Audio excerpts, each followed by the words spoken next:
Hey, what's up? This is Eric from Testament, and you're watching Loud TV.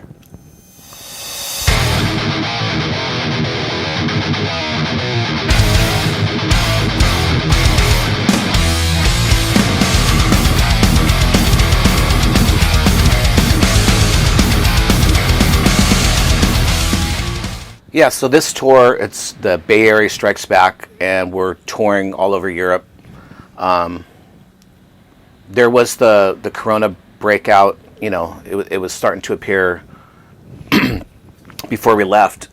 The first crazy thing that we had some shows in Scandinavia, and we took a ferry from Stockholm to Finland, which is like a 12-hour ferry ride. And I think whoever was in control, they were just like, yeah, there's a storm coming. They're like, okay, just let them go. But we were like in sea, like a huge cruise ship, just like for like 8 hours. I was in my room watching my shirt go like this, and then just flying off my bed. And anyway, that was the beginning of the mayhem. We finally made it to our show, and our gear didn't make it, so we had to use everybody else's gear. The next thing that popped up was the news starting to report more coronavirus breakouts around the world, and and we're like, okay, we're on tour. It's not it's Asia, but it's when you start to see the reports everywhere it's at, you start thinking like, wow, are we going to catch up to it? And we actually did finally catch up to it in Milan. We were in Zurich, and we were supposed to go to Italy the next day. And we were probably thinking about canceling the show, but we were waiting for the authorities to let us know. But all of a sudden, Italy just closed down. From Naples, you couldn't come up to Milan. Anybody coming into Italy, they just shut everything down. So it was more of an act of God kind of thing, that we can't go there and play. I'm really mad because I really wanted some pasta.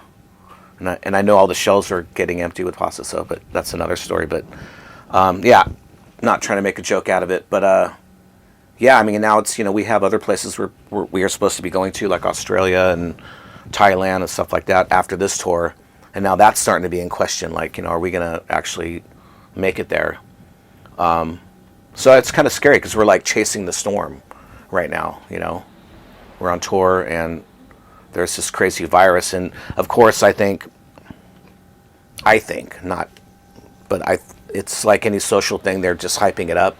Maybe, I don't know. I know it's serious, but it is the flu. But I guess what's scary about it is people don't know how fast it's contracting, rather than just sneezing on someone or whatever. So it's kind of scary, I guess, and we're on tour, so not so easy. But I've been washing my hands like 12 times a day, and everybody's telling me to wear a mask, but then don't wear a mask because, only wear a mask if you feel you're infected. And we're having a great time. I mean, of course, things like this kind of damper things, but people are still coming out. A lot of the shows have been sold out. Tonight's sold out. The whole beginning of the tour was sold out. A lot of the shows coming up are like really close to selling out. London's sold out. I think there's another one that just sold out. So, it's Death Angel, Exodus, and Testament. And we've shared the stage with them before, maybe festivals and, back in the day when we first started out, but not on a tour together. So it's kind of cool, I think, for fans to be able to see, maybe a peek into how we did it at Ruthie's Inn, in the beginning. Of course, we have a larger discography of music.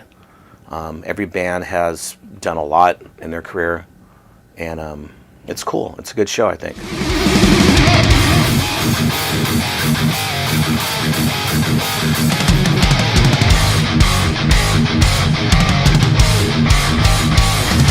That was a crazy campaign. Demonic was a tour, so we just had gotten off the record Low.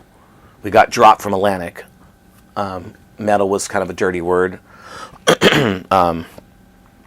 Grunge had kind of taken over, and metal was just, like I said, like a bad word. So we put out Demonic, the 666 special, heaviest record, just death metal, Testament, crazy.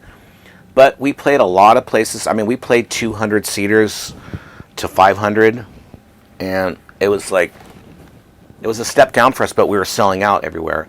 And we kind of did the, I guess, like the beginning all over again. We kind of did the legwork again.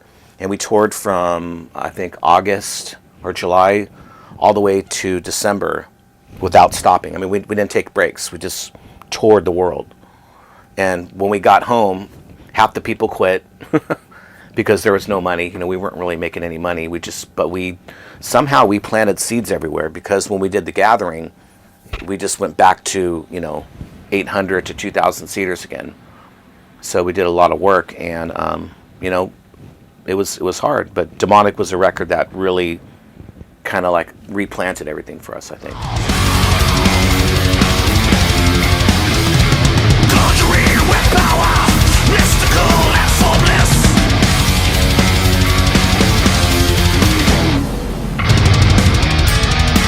Beyond the devil's blood. But yeah, so the new record, Titans of Creation, comes out April 3rd, and we're super excited about it. It's 12 new tracks, and it's going to be pretty heavy. Good.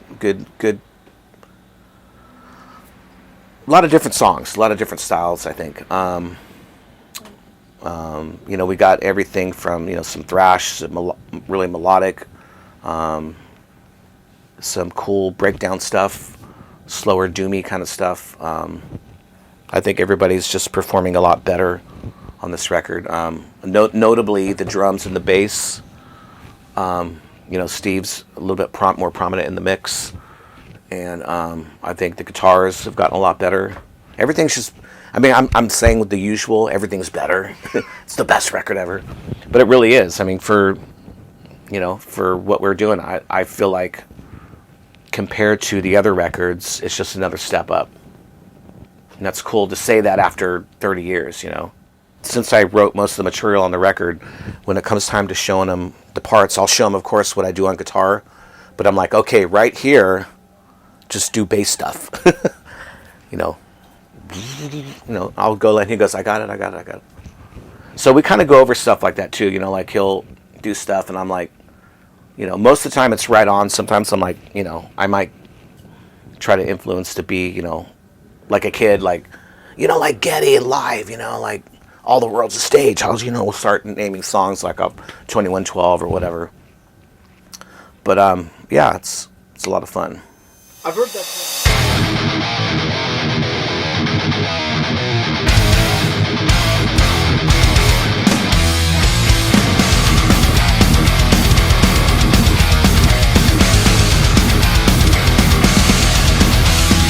Yeah, Andy, so he heard a lot of the demo stuff, and he was just finishing a tour with Judas Priest.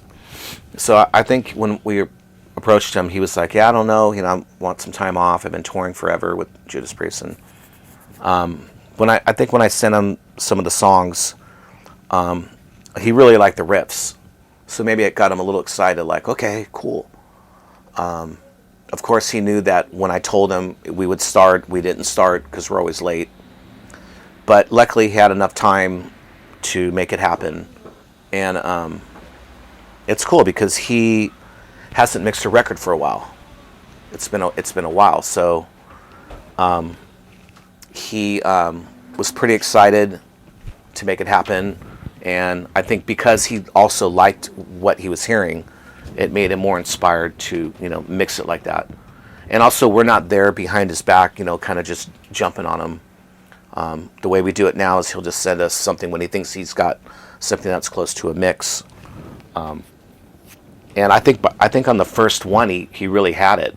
Even though we went to like 6 different mixes. Well, he'll send a song, and then we're like, fuck, that sounds great, but can you turn this up? Bring that down, add this, blah, blah, blah, blah. But the overall sound of the mix was there. So it's just tweaking stuff. And that's cool, because usually we go up to like 13 mixes. We're like, Chuck's like, I want more of this. Everything's going like this. But everybody at first is like, that's killer. Just, let's tweak things a little bit. 39 who took the ride, the children of the devil. Through heaven's gate. this broken world, there's more you'll shove than need. There's one song that I think we were sitting there in the studio after when we were recording the drums. We were sitting around and the engineer and co-producer Juan Urtiega was like, man, it almost seems like you need like a fast song, a faster song. And I was just like, all of a sudden I had a riff in my head and I'm like, let's go in the room and we'll just nail one. And Gene's like, let's do it. And that was Curse of Osiris. And that was written like in 10 minutes. Because I had the riff in my head and, you know, it's pretty easy to explain to Gene. He gets stuff right away. I'm like, okay, it's going to start off with, you know, the punches, ba-ba-bam, ba-ba-bam, ba-ba-bam, ba-ba-bam, shh. And then do the same thing with the, and then from there it's just like, okay, here's the riff. A couple suggestions here and there, boom, it was done. On that part, I was picturing Chuck doing something, maybe a little bit more death. And he was like, I don't hear what you're talking about. So there's a couple songs where he was like, I'm like, you're supposed to sing here. And he's like, well, I don't hear anything. So I went in there to the thing. I'm like, okay, do that. Yeah, it's a lot of fun. I mean, it's cool to have it. I mean, that's kind of something different for Testament. Usually, if I do suggest something for Chuck to sing, he'll do it his way, and then, you know, it becomes Testament. On this time around, for some reason, he's like, you do it. I'm like, all right, I'll do it. You like that? Yeah, it's cool. Well, neither which I didn't like. I mean, I like it, but I thought that was going to be like a deep cut track that we'll never play live. It's a long song, and it's kind of complicated, and I was thinking, well, you know, it's going to be one of those cool songs that you don't play live. But then when the label heard it, they're all, that's the first single. I'm like, oh, that means we have to play it live. And wait, how do I sing? And, you know, how do I play that guitar part and sing? Because it's like, you know, but I do it live. I don't know how I do it, but I can't do it at sound check. Yeah, well, on the record, yeah, there's a lot of stuff where I'm playing a lot more solos on the record, and it's cool. I mean, it's a different take on everything. And I think that's all the little things that added into the record that make it a little bit more special. You know, Chuck sounds really good again. I mean, he always sounds good, but I think he kind of pinpointed the pitch of his vocals. Some stuff maybe in the past it's also really good, but just narrowing it down to the sound of that his voice sounds the best at. Straight to the point. Straight to the point, and also adding in some screamy kind of stuff. And then adding in some of my vocals and adding some more leads in there, just getting Steve up in the mix. Just all these little things just make it, you know, cool. Adding the theremin, which is that kind of woo kind of trip that's in The Witch, stuff like that. So, woo.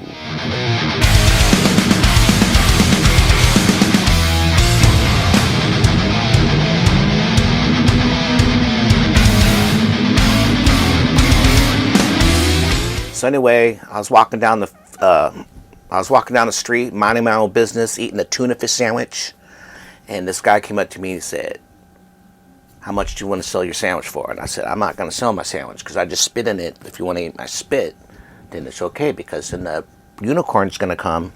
Okay, there you go.